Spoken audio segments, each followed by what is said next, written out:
Ako po si Alan Cabral na naninirahan sa 8611 San Jose Street, Guadalupe, Makati, Metro Manila. Ako po ay 54 na taong gulang na. Ako po ay may karamdaman sa tiyan sa loob ng 1 taon. Hirap po ako sa pagbiyahe ng aking tricycle dahil ito po is nananakit.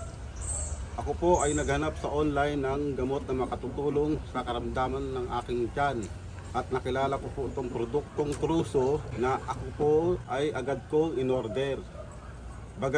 Bagamat po ako ay alinlangan, akin pa rin pong itong sinubukan.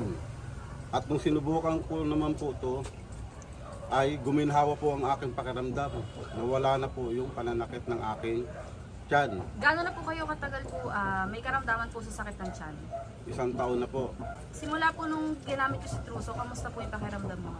Nawala po yung pananakit ng tiyan ko, yung heartburn.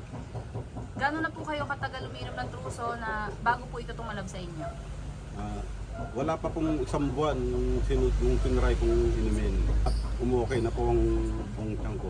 Ano pong masasabi niyo sa mga ibang tao na kagaya niyo po na may karamdaman po sa sakit ng tiyan?